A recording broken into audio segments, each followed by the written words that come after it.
أعوذ بالله من الشيطان الرجيم. Selain kita bersuka cita adalah wal azimati shadiqati ala siyamihi wa qiyamihi. Bertekad kuat untuk bisa berpuasa dan menghidupkan malam, qiyamul lail, dengan baik di bulan Ramadan ini. Itu yang kedua.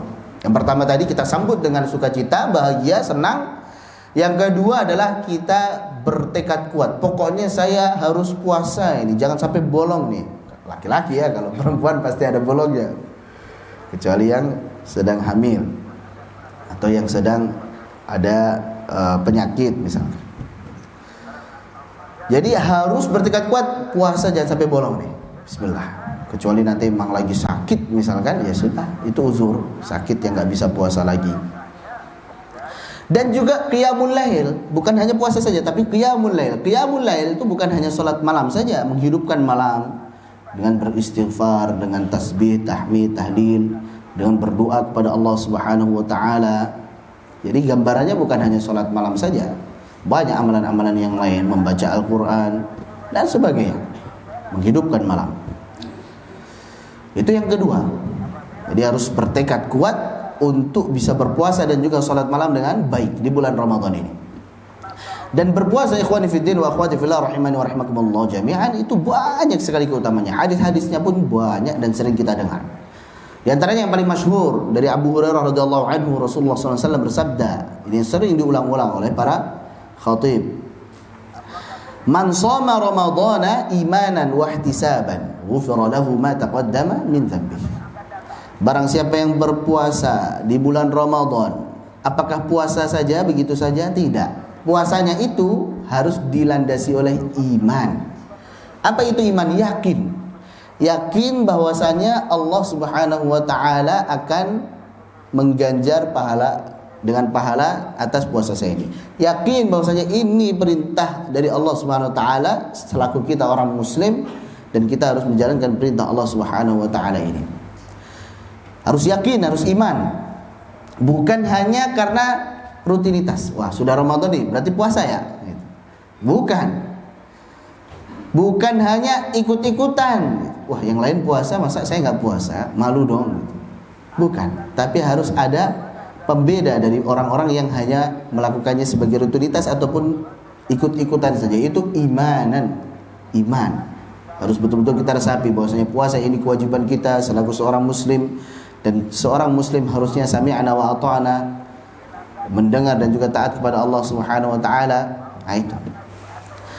Dan iman itu haruslah dengan ilmu.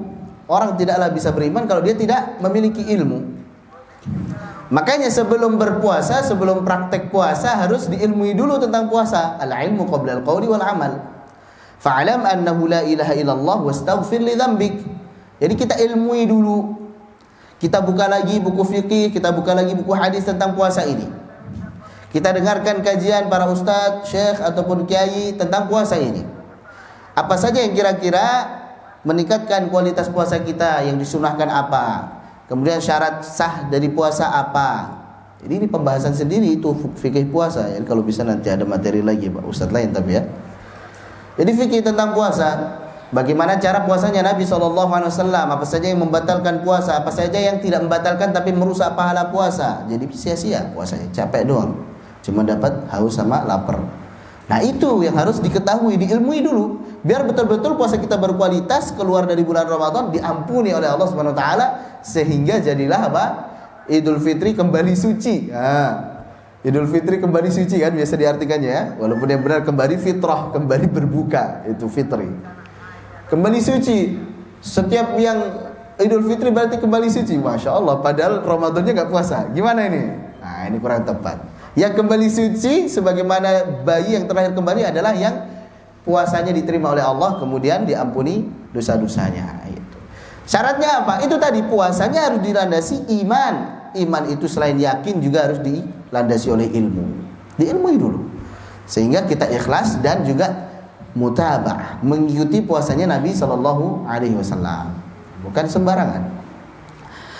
Wahtisaban, ihtisab, berharap Allah Subhanahu wa taala meridhai kita, Allah mengganjar kita dengan surganya. Itu ghufira lahu ma taqaddama min dhanbi. Barulah puasa yang didasari oleh iman dan juga ihtisab inilah yang akan menjadikan seseorang tersebut diampuni dosanya yang telah lalu. Masya Allah, ini kan luar biasa ya. Ibaratkan kita udah coret-coret banyak kotor semua terus dihapus bersih. Masya Allah. Tidak ada yang diharapkan seseorang ketika menghadap Allah Subhanahu wa taala kecuali diampuni dosa-dosanya. Bersih dari dosa-dosa. Bayangkan, seperti terlahir kembali, suci. Gak ada yang diharapkan. Apa yang kita harapkan? Gak ada yang mau menghadap kepada Allah Subhanahu wa taala nanti dengan membawa dosa, apalagi dosa sesama manusia, ribet. Makanya kalau semuanya pengen dosa kita diampuni, betul-betul perhatikan puasa kita di bulan Ramadan ini. Puasa yang dilandasi oleh iman dan ihtisab. Insya Allah Allah ampuni dosa kita. Percaya tidak ini? Ya harus percaya, ini janji Nabi SAW. Dan Nabi SAW ketika bersabda bukan hanya ngomong basa-basi gitu, diampuni dosanya yang lalu, enggak, itu wahyu. Wa may yantiqu 'anil hawa in huwa illa wahyu yuha. Sayangnya di antara kita nggak yakin, masa diampuni sih. Akhirnya puasanya ya sembarangan, lewat begitu saja, rutinitas begitu saja, nggak spesial ketika beribadah itu, nggak ada ruhnya gitu. Masya Allah. Nah, ini tentang puasa. Adapun tentang qiyamul lail, puasa banyak ya keutamaannya. Sangat banyak. Kalau semuanya bahas tentang keutamaan puasa nanti satu majelis sendiri itu. Banyak sekali hadis-hadisnya, antum bisa buka. Ya di antaranya lah, puasa itu adalah amalan yang pahalanya dirahasiakan oleh Allah Subhanahu wa taala. Kullu amal ibni Adam lahu illa shiyam fa innahu li wa ana ajzi bihi. Setiap amalan anak Adam, setiap amalan manusia, apapun itu amalannya, itu lahu, itu baginya. Artinya apa? Itu manfaatnya kembali kepadanya. Kemudian pahalanya sudah ditentukan, al-hasanatu bi'asyri amsalihha. Satu kebaikan diganjar minimal 10 kebaikan. Sebagian amalan ada yang sampai 700. Tapi kalau as-shaum fa innahu li, kata Allah Subhanahu wa taala dalam hadits qudsi. Kecuali puasa, itu adalah milikku, itu untukku. Orang kalau semuanya nggak ngomong kalau dia lagi puasa, orang nggak tahu gitu. Kecuali kalau ditawarin makanan baru nggak makan. Antum puasa? Iya, anak puasa. Nggak kelihatan lagi ibadah puasa itu. Ya kan, puasa itu beribadah tapi nggak kelihatan. Diem doang udah, nggak kelihatan lagi ibadah, tapi sedang beribadah. Makanya nggak ada yang tahu kecuali kalau ditanya. Wa ana ajzi bihi, dan akulah yang akan balasnya. Berapa pahalanya tidak terhingga. Kenapa demikian? Karena di dalam puasa itu ada sabar.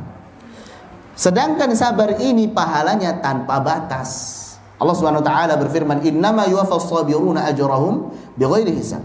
Hanya saja, innama ini lil hasr, hanya saja diganjar, disempurnakan pahala orang-orang yang sabar itu tanpa batas. Berapa itu tanpa batas? Ya pokoknya tanpa batas. Allah yang tahu berapanya.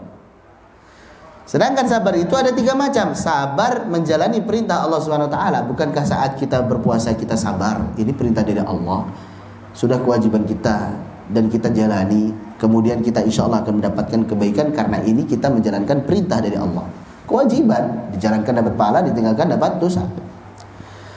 Kedua, sabar daripada menahan diri dari bermaksiat pada Allah Subhanahu wa taala itu.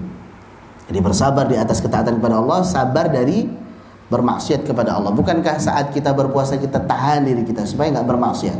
Bahkan yang tadinya dibolehin pun, makan, minum, berhubungan di siang hari, kita tahan-tahan karena itu dilarang. Makanya apa? Kita sabar dari bermaksiat, daripada melanggar larangan Allah Subhanahu wa taala. Yang ketiga, sabar menetapi takdir dan juga ketetapan Allah Subhanahu wa taala. Qada dan qadar Allah Subhanahu wa taala. Sudah takdirnya kita, sudah ketetapan dari Allah Subhanahu wa taala bahwasanya seorang muslim diwajibkan untuk berpuasa. Itulah. Nah, saat puasa terkumpul 3 kesabaran ini sekaligus, maka puasa itu pahalanya tanpa batas. Masya Allah. Baik. Adapun qiyamul lail, di antaranya adalah salat malam. Nabi SAW bersabda, "Man qama ramadhana imanan wa ihtisaban, ghufira lahu ma taqaddama min dhanbihi." Sama. Kalau tadi man shoma, sekarang man qama. Barang siapa yang qiyam, menghidupkan malamnya, salat malam.